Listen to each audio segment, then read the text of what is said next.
नमस्कार मित्रों, आपका डॉक्टर आलोक चांटिया AIRO NDF चैनल पर स्वागत है। यूं तो जीवन मौत का खेल हर समय चलता रहता है। कोई पैदा होता है, कोई मरता है, लेकिन हम सभी यह चाहते हैं कि जितने सामान्य तरीके से हमारा जन्म हो, उतनी ही सामान्य तरीके से हमारी मौत भी हो। यानी कहने का मतलब यह है कि मरना जब निश्चित ही है और जो आया है इस दुनिया में वह जाएगा ही, तो कम से कम जाने का भी सफ़र ऐसा हो कि जैसे आने का सफ़र हम जान नहीं पाते, वैसे जाने का सफ़र भी हम जान न पाएं। लेकिन ऐसा होता नहीं है। कहते हैं कि हमारे हाथ में कुछ भी नहीं होता है, हम सिर्फ अपने कर्म पथ पर चलते रहते हैं। और इसी में सबसे बड़ी बात यह होती है कि कई बार हम दुर्घटनाओं का शिकार होकर मौत के मुंह में चले जाते हैं, और ऐसी ही मौत का नाम है सांप का काट लेना। अक्सर आपने सुना होगा कि किसी व्यक्ति को सांप ने काट लिया, वह मर गया। सांप के काटने पर इतनी ज़्यादा किंवदंतियां हैं, इतनी ज़्यादा अफवाह है, इतने ज़्यादा कर्मकांड हैं कि बहुत से लोग यह मानते हैं कि सांप के काटने के बाद भी लोग जिंदा हो जाते हैं। और वह सांप काटे हुए व्यक्ति को मैंने देखा है कि वह तैराते नहीं हैं, वो रक्त गाड़ देते हैं कि हो सकता है वह व्यक्ति जिंदा हो जाए। लेकिन यथार्थ की धरातल पर यह संभव नहीं होता है, क्योंकि सांप काटने के बाद कोई व्यक्ति जीवित इसलिए नहीं बचता है कि हमारे भारत जैसे देश में जहां 276 प्रजातियां सांप की पाई जाती हैं, जिसमें से 20 से 30% सांप तो इतने जहरीले होते हैं जिनके काटने के बाद आप पानी भी नहीं मांग सकते। और उसमें चाहे वाइपर हो, चाहे करैत हो, चाहे कोबरा हो, इन सांप को काटने के बाद व्यक्ति का ज़्यादातर हमारी लापरवाही के कारण, तुरंत चिकित्सीय उपचार न देने के कारण व्यक्ति की मौत हो जाती है। लेकिन क्या आपको पता है कि भारत जैसे देश में सांप का काटना भी राष्ट्रीय आपदा माना जाता है? और इस राष्ट्रीय आपदा को इसलिए रखा गया है क्योंकि हमारा देश कृषि प्रधान देश है। यहाँ ज़्यादातर किसान रहते हैं और खेतों में काम कर रहे किसानों को अक्सर सांप काट लेते हैं, वह मर जाते हैं।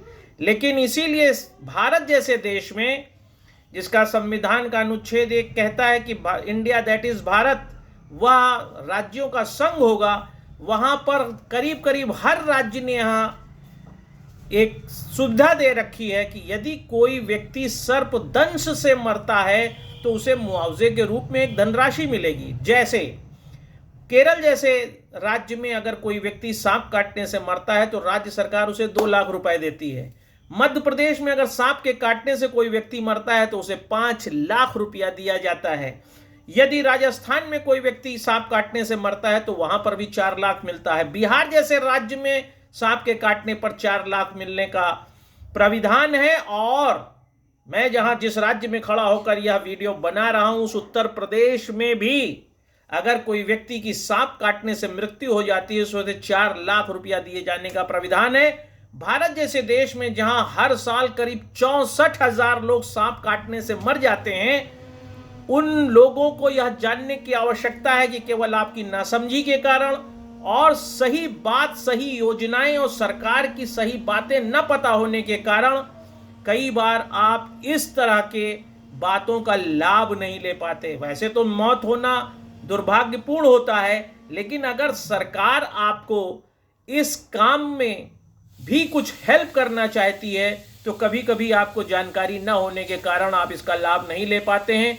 शायद इस वीडियो को सुनने तक ज़्यादातर लोग ऐसे होंगे जो यह नहीं जानते होंगे कि सांप काटना भी राष्ट्रीय आपदा है। और इस राष्ट्रीय आपदा की स्थिति में यदि किसी व्यक्ति को किसी सर्प काटने से मृत्यु हो गई तो उसे 4 लाख रुपया मुआवजा मिलना है। लेकिन इसमें करना आपको क्या पड़ता है वो भी मैं आपको बता देता हूं। जैसे ही कोई व्यक्ति को कोई सांप काटे और चिकित्सीय सुविधा न मिलने के कारण उसकी मृत्यु हो जाए तो सबसे पहले ऐसे व्यक्ति का पोस्टमार्टम जरूर कराएं। पोस्टमार्टम कराने के बाद आप अपने लेखपाल को सूचित अवश्य करें। पोस्टमार्टम अगर आपने नहीं कराया, लेखपाल को सूचित नहीं किया, तो राष्ट्रीय आपदा में सूचीबद्ध होने के बाद भी सांप काटने पर आपको 4 लाख रुपया या जिस भी प्रदेश में जो प्राविधान है वह नहीं मिलेगा। जैसे ही आप लेखपाल को या सूचित करेंगे कि अमुक व्यक्ति की मृत्यु सांप काटने से हो गई है, वह उस व्यक्ति का अकाउंट नंबर और आधार नंबर लेगा, उसको वेरीफाई करेगा और उसे कानूनगो को देगा। कानूनगो इस बात को वेरीफाई करेगा कि दिए गए साक्ष्य सही हैं और वह तहसीलदार को देगा। फिर तहसीलदार इस पर अनुमति प्रदान करेंगे और पोस्टमार्टम की रिपोर्ट के साथ उसे एसडीएम को प्रेषित करेंगे। एसडीएम सारे प्रमाण, सारी बातों को साक्ष्य करते हुए तत्काल इसे राजस्व विभाग को भेजेंगे और 48 घंटे में ही आपको मुआवजे की रकम अदा कर दी जाएगी। हो सकता है कभी कभी आप जानते हैं कि एक प्रशासनिक प्रक्रिया का मकड़जाल होता है जिसमें मृत्यु भी हो जाए और आप यह जानने के बाद भी कि इस सर्पदंश या जो राष्ट्रीय आपदा है उसमें मुआवजा मिलता है, आपको लेखपाल इधर उधर नचाता रहे, तो आप सीधे भी एसडीएम के पास जा सकते हैं और इस मुआवजे को प्राप्त कर सकते हैं। कहने का तात्पर्य है कि मौत कभी भी अच्छी नहीं होती, लेकिन अगर इस तरह की अप्रिय मौत होने पर आपको राष्ट्रीय आपदा के अंतर्गत 4 लाख का मुआवजा मिल सकता है, 5 लाख का मुआवजा मिल सकता है, तो निश्चित रूप से आप उसे हासिल करने का प्रयास करें। सांप काटने के बाद केवल यह न करें कि रो धोकर उस व्यक्ति को केवल दफना दें, पानी में बहा दें, बल्कि अब मृत्यु के बाद की स्थिति में परिवार को मजबूती देने के लिए जो मुआवजे का प्राविधान राष्ट्रीय आपदा के अंतर्गत सांप काटने पर है, उसका लाभ जरूर लें। अगर आपको यह वीडियो अच्छा लगता है इसे दूर तक ले जाएं, क्योंकि भारत में 64,000 लोग ऐसे सांप काटने से मर जाते हैं और ज़्यादातर लोग इस नियम, इस योजना, इस राष्ट्रीय आपदा से अनभिज्ञ होने के कारण इसका लाभ नहीं ले पाते। इसलिए इस वीडियो को दूर तक ले जाएं ताकि ज़्यादा से ज़्यादा लोग आने वाले समय में इस अप्रिय स्थिति में इस राष्ट्रीय आपदा का लाभ ले सकें। अखिल भारतीय अधिकार संगठन सदैव से यह प्रयास करता है कि आपको उन बातों के लिए संवेदनशील बनाए जो आपको एक चेतनाशील नागरिक बनाता है। मैं आलोक चांडिया फिर किसी अच्छे विषय में आपके साथ होऊंगा। नमस्कार।